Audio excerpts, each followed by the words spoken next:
Hey guys, welcome to the Liberal Hive Mind, a channel solely focused on exposing the abundant hypocrisy of the left. Alright, so obviously this election season I've refrained from making any predictions, I've refrained from really signaling any type of bullish attitude, but to be honest with you, the closer we get to election day, the more time goes by, the harder time I'm having holding it in. I keep telling myself, don't get too ahead of yourself, and most importantly, don't get complacent, don't act like this thing is over, but honestly, with the data I'm seeing, the more I'm thinking to myself, it's looking like Kamala Harris cannot win this. Now, of course, I always gotta preface these videos by saying, again, do not get complacent. This doesn't mean it's a guaranteed thing. And of course, you know, the Democrats are pretty good at this election stuff, but the numbers, folks, the numbers are bad for the Democrat Party. And it's really beyond the polls. It's not the polls. It's the early voting data, mail-in ballots and early voting. This is just not where Democrats want to be this close to election day. Let me show you guys exactly what's going on. We got some stuff to get into, so let's roll the tape. All right, friends, so we first got to start off with this CNN article right over here. It says, record number of early votes cast in Georgia as election gets underway in battleground state. More than 328,000 ballots were cast on Tuesday, Gabe Sterling of the Georgia Secretary of State's office said on X. So with the record-breaking first day of early voting and accepted absentees, we have over 328,000 total votes cast so far. The previous first day record was 136,000 back in 2020. And now, of course, this may seem alarming to some people, which I totally understand. You may tend to associate early voting with Democrat voters, but it seems as though this time around it's something totally different. And that probably explains the huge jump in raw numbers, going from 136,000 as the previous record to now 328,000. Something had to have changed. And I think that's exactly what's happening. Obviously, there's been a shift of perspective, and the RNC has certainly shifted their strategy. The rhetoric went from show up on election day to make sure your ballot's cast to now vote and vote as early as possible. Just get it in there. And so the theory is that this huge influx of early voters is not from Democrat voters, but rather very enthused Republicans. And the data behind the headline seems to back that up. Pete Bray on Twitter responded with some pretty interesting analysis here. Relative percentage change in Georgia early voting share, GOP versus Democrat counties, 2024 first day compared to 2022 total. As you can see over here, when comparing early votes coming from GOP counties against Democrat counties, Democrat county early voter turnout is down 3%, while GOP counties are up 4%. And most of these votes coming from GOP counties are coming from rural areas, meaning the vote split is going to be highly in favor of Donald Trump. Peter Bray continues saying his take, bullish signal for the GOP. This flips the script on typical early voting patterns where Dems usually dominate, especially in general elections. Strong early indicator of Republican enthusiasm and turnout in the state of Georgia. And apparently we're seeing something relatively similar when it comes to the percentage decrease of in-person voting on day one in Georgia's first day of voting. In-person voting is down across the board, but it's looking much worse for Democrats than it is for Republicans by around 4 percentage points. In other words, just to make it as simple as possible, in big metro and metro suburban areas that lean Democrat, voter turnout is down and voter turnout is up in all the deepest of red counties. This could spell absolute disaster for the Democrats, and frankly, it seems to be happening everywhere. It's not just Georgia, but also Florida. Eric Doherty on Twitter, I hope I'm pronouncing his name correctly, but he's been absolutely killing it with his analysis. I suggest that you guys follow him on Twitter. He's reporting this data from the great state of Florida. Mail-in voting is trending deep red. Right now, Democrats have a plus 5.5 lead, but at this point back in 2020, their early mail-in voting lead was D plus 21. The Democrat mail-in ballot lead is down 15 points from general election to general election. There just might be something happening, again, like I keep saying, that the polls are not tapping into. We keep hearing it's going to be a close race, but Democrats are lagging far behind their targets. And it's happening in the most important swing states. And of course, when I say that, what's the first state that comes to mind? It's Pennsylvania. Well, according to Eric Doherty, Pennsylvania Republicans just posted another huge day of mail-in voting requests and returns. The GOP out-requested Democrats again by over 2,000. And ballot returns also shifted R plus 1.7, while requests shifted R plus 0.6 in one day. Again, I think pollsters like Rasmussen and Trafalgar might be the only ones getting it right, because they're the only ones changing their methodology. The rest of these Democrat push pollsters continue continue to oversample Democrats to an astonishing degree. Meanwhile, Gallup's very trusted National Party Identification Tracker is showing Republicans outnumbering Democrats by 7 points in their latest survey conducted from October 1st to October 12th. I mean, frankly, that's astonishing. Democrats are doing a whole lot of blah blah blah as if they're way in the lead here, but they aren't. Look at the battleground state polling. Trump keeps going up everywhere. He might win every single battleground state. He might even have some surprise victories. I mean, it feels like we keep seeing these flashes of reality. Yesterday, I played this clip for you. And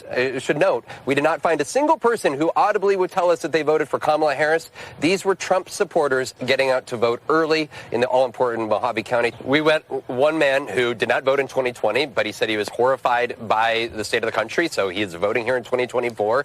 We met 3 other voters, one that moved from California, one that moved from Oregon, blue states, who said that they moved here and were eager to vote in a state where Donald difference. And so it's those types of voters that not only Republicans are watching come to the polls, but also Democrats have a close eye, understanding that they need to really win the Maricopa County area to make up for any potential juicing of turnout here among the MAGA faithful in places like Mojave County, Jose.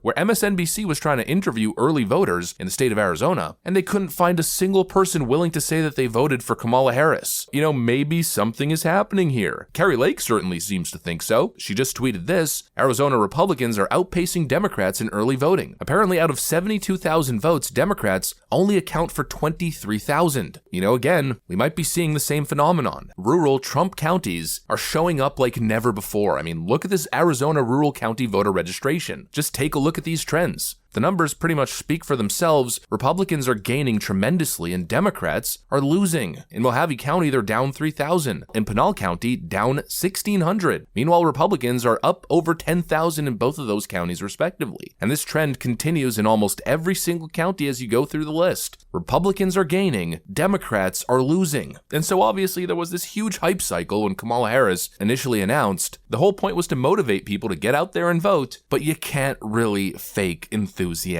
Nobody's making the extra effort to go and vote for Kamala Harris, and even those Democrats who are highly enthused to vote, they're more so voting for the Democrat Party at large or voting against Donald Trump. It's not the same level of motivation. Meanwhile, the other side feels like it's life or death, like it's the most important thing they need to do. It's their number one priority. People will walk over shards of glass and burning coals to get to that ballot to vote for Donald J. Trump. And they tried to create the same enthusiasm for Kamala Harris, but it clearly didn't work. And even the garbage left-wing news sites are admitting that clear fact. The Hill just released this: momentum shifts against Harris in presidential race. That tells you all you need to know. It's an admission of what's really going on here. Kamala Harris's campaign is sinking. Meanwhile, the Trump train continues to move forward at full max velocity. I mean, let's really put it into perspective. Democrats are lagging behind in early voting. Given that fact, the next logical question is, how can Kamala Harris possibly win this? I just don't see it. But of course, we'll have to see exactly what happens. Don't get complacent, keep your eyes on the prize, because we've got a country to save. Anyways, that's pretty much what I got for you guys. If you enjoyed this video, make sure to leave a like and possibly subscribe to the channel. Thanks for watching, and I'll see you on the next one.